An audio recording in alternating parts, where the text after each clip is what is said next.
नमस्कार दोस्तों, आप सभी का स्वागत है आपका अपना ही YouTube channel expert study point में। तो फिर से इसका एसपीटी साइंस चल रहा है। एसपीटी साइंस का आज हम पार्ट 5 लेकर आए हैं। इसमें मॉडल सेट 13 से स्टार्ट करेंगे। तो मॉडल सेट 13 से स्टार्ट हम कर रहे हैं। ब्लैक होल सिद्धांत का प्रतिपादन किसने किया है? तो ब्लैक होल का सिद्धांत एस चंद्रशेखर ने ही उसका प्रतिपादन किया है। अगला है बोतल का कॉर्क जो लगा रहता है किस वृक्ष के साल से प्राप्त किया जाता है? तो ये कोक वृक्ष से ही ये बोतल का कॉर्क प्राप्त किया जाता है। अगला है दूध से अगर हम क्रीम को निकालते हैं तो उसके घनत्व पर क्या प्रभाव पड़ेगा? तो दूध से हम क्रीम निकालते हैं तो उसका घनत्व बढ़ जाता है। अगला है जंग लगने पर लोहे के भार में क्या परिवर्तन होता है? तो जंग लगने पर लोहे के भार में परिवर्तन होता है, यानी कि उसका भार बढ़ जाता है जबकि उसका आयु काल कम जाता है। अगला है चिकित्सा शास्त्र का जनक किसे कहा जाता है? तो इसका आंसर हो जाएगा हिप्पोक्रेटस। हिप्पोक्रेटस को चिकित्सा शास्त्र का जनक कहा जाता है। अगला है मनुष्य के शरीर में कितना प्रतिशत जल होता है? तो मनुष्य के शरीर में 65 से आपको 80% के करीब में यह जल होता है। अगला है कुपोषण में सबसे अधिक कमी किसकी होती है? अगर कोई भी बच्चे में कुपोषण का शिकार होता है तो उसमें उसका प्रोटीन सबसे उसका उत्तरदायित्व प्रोटीन होता है। तो प्रोटीन की कमी के कारण ही बच्चों में कुपोषण देखने को मिलता है। अगला शरीर में यूरिया किस अंग में बनता है? तो शरीर में जो यकृत होता है जिसको लीवर कहते हैं उसी में यूरिया का निर्माण होता है। अगला है मनुष्य में बुढ़ापा किस ग्रंथि के लुप्त हो जाने के कारण होता है? मनुष्य जब बुढ़ापा होता है तो किस ग्रंथि के लुप्त होने के कारण? ये थॉमस ग्रंथि के लुप्त होने के कारण ऐसा होता है। अगला है रक्तचाप किसके द्वारा नियंत्रित होता है? तो रक्तचाप एड्रिनल ग्रंथि के द्वारा नियंत्रित होता है। अगला है दूध को किस ताप पर पाश्चुकृत किया जाता है? तो दूध को 62 डिग्री सेल्सियस पर पाश्चुकृत किया जाता है। अगला है BHC 10% का व्यापारिक नाम क्या है? तो इसका नाम है गैमेक्सिन। BHC 10% का व्यापारिक नाम गैमेक्सिन है। अगला है दूध का खट्टा होना किसका उदाहरण? दूध जो खट्टा होता है किसके कारण होता है? तो जीवाणु के कारण होता है। अगला लैक्टोबैसिलस नामक जीवाणु के कारण दूध दही में बदलता है, यानी कि उसमें पाया जाता है। अगला कपास की खेती के लिए सर्वोत्तम मिट्टी कौन सा है? कपास की खेती के लिए कौन सा मिट्टी अच्छा है? तो कपास मिट्टी कहते हैं। काली मिट्टी उत्तरदायी होता है और काली मिट्टी को हम रेगुड़ मिट्टी के नाम से भी हम जानते हैं। अगला है बच्चों का लिंग का निर्धारण कैसे होता है? तो बच्चों का लिंग का निर्धारण जो होता है उसके पिता के क्रोमोसोम पर होता है, यानी पिता से 22+Y क्रोमोसोम लेता है। अगला है जीवन रक्षक हार्मोन किस ग्रंथि से स्रावित होता है? तो जीवन रक्षक हार्मोन जो होता है एड्रिनल ग्रंथि से स्रावित होता है। अगला है बैरोमीटर में पारे के तल का एकाएक गिरना क्या प्रदर्शित करता है? तो यहाँ पे जो बैरोमीटर उसका लगा रहता है उसमें एकाएक उसका पारा गिरेगा तो समझिएगा कि आंधी तूफान आने वाला है। अगर धीरे धीरे गिरेगा तो समझिएगा कि बारिश आने वाला है। अगर उसका पाठ्यांक धीरे धीरे ऊपर चल रहा है तो समझिएगा कि मौसम साफ होने वाला है। अब मॉडल सेट 14 देखेंगे। कहता है RH फैक्टर का संबंध किससे है? तो इसका आंसर हो जाएगा रक्त से ही संबंधित है। कौन है? RH factor. अगला है पेनिसिलिन क्या है? तो पेनिसिलिन एक एंटीबायोटिक है। अगला है मनुष्य के हृदय में कितने प्रकोष्ठ होते हैं? तो मनुष्य के हृदय में 4 होते हैं। जितने भी स्तनधारी होते हैं उस सभी में 4 चेम्बर होते हैं। अगला है अंडा में किस विटामिन नहीं पाया जाता है? अंडा में कौन सा विटामिन नहीं पाया जाता है? तो इसका आंसर हो जाएगा विटामिन सी। विटामिन सी जो अंडा और सब्जी में नहीं पाया जाता है। अगला प्रोटीन का पाचन किस एंजाइम के द्वारा होता है? तो प्रोटीन का पाचन पेप्सिन नामक एंजाइम के द्वारा होता है और ये पेप्सिन एंजाइम जो है प्रोटीन को पॉलीपेप्टाइड में बदल देता है। अगला है ब्राइट्स रोग शरीर के किस अंग को प्रभावित करता है? तो ये ब्रिक मतलब गुर्दा जिसको हम किडनी कहते हैं उसको प्रभावित करता है। अगले है अंडे के किस भाग में प्रोटीन अधिक मात्रा में पाया जाता है?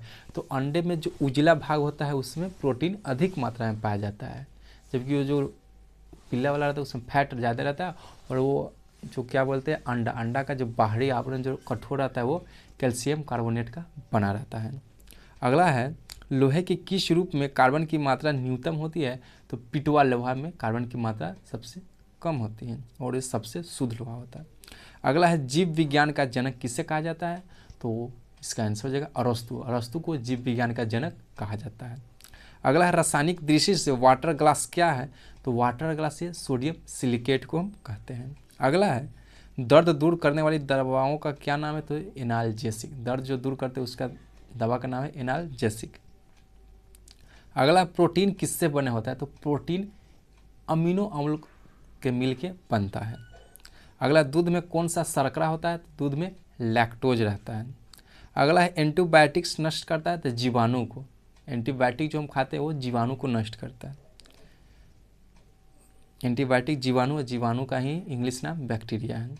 अगला है लोहे का अंश सबसे अधिक किस में पाया जाता है, तो लौह मतलब लोहा जिसको Fe संकेत होता है वो हरी सब्जियों में अधिक मात्रा पाया जाता है, और हरी सब्जी में पूछेगा तो पालक में सबसे अधिक मात्रा में रहता है। अगला है रानी खेती बीमारी किससे है, तो इसका आंसर हो जाएगा मुर्गियों, रानी खेती बीमारी वो मुर्गियों से संबंधित है। अगला है अल्जाइमर रोग में मानव शरीर का कौन सा अंग प्रभावित होता है, तो इसका आंसर हो जाएगा मस्तिष्क, अल्जाइमर में मस्तिष्क रोग प्रभावित होता है। अगला अंडाणुओं का निषेचन प्राय किस में होता है, तो इसका answer fallopian tube, fallopian tube में ही अंडाणु का निषेचन होता है। अगला है पौधों में जैव पदार्थों का वहन किसके द्वारा होता है, तो आपको बताया था कि पौधा में एक जाइलम होता है और एक फ्लोएम होता है। जाइलम का कार्य रहता है कि मिट्टी से जल और खनिज पदार्थों को पत्तियों तक पहुँचाना, तथा बनाए गए जैव पदार्थ भोज्य को फ्लोएम द्वारा पत्तियों से पौधे के विभिन्न भागों में पहुँचाना। अगला इत्र की तीखी गंध अथवा सुगंध की पहचान मस्तिष्क के किस भाग में होता है, तो अग्रभाग में होता है, और अग्रभाग में ही सेरिब्रम होता है। अगला एंटीबायोटिक एम्प्लिसिलिन प्राप्त होती है, तो ये बैक्टीरिया से यानी जीवाणु से प्राप्त होता है। अगला मॉडल सेट हम 15 देखेंगे। कौन सा तत्व हाइड्रोजन के साथ सबसे अधिक मिश्रित रहता है, तो आप देखते होइएगा कि हाइड्रोजन और कार्बन का बॉन्ड सबसे लंबा बनाता है, इसीलिए इसका आंसर कार्बन हो जाएगा। अगला कागज पर पुराने उंगलियों के चिन्हों को किसके द्वारा विकसित किया जाता है, तो सिल्वर नाइट्रेट, सिल्वर नाइट्रेट के द्वारा कोई भी कागज पे पुराने और किसी का फिंगर लगा तो पता चलता है। अगला है डिहाइड्रेशन से प्राय किस पदार्थ की कमी होती है, तो ये इसका आंसर हो जाएगा सोडियम क्लोराइड होता है। अगला है पैक करने के लिए प्रयुक्त होने वाली सेलोफोन किसकी बनी होती है, तो इसका आंसर जो ग्लूकोज एसीटेट होता है। अगला है कैंसर की प्रसिद्ध दवा टैक्सोल किस वृक्ष से प्राप्त किया जाता है, तो इसका आंसर यू वृक्ष से प्राप्त किया जाता है। अगला चीनी के शोधन के लिए कौन सा रंजक प्रयुक्त होता है, तो इसका आंसर हो जाएगा बोल ब्लैक हो जाएगा।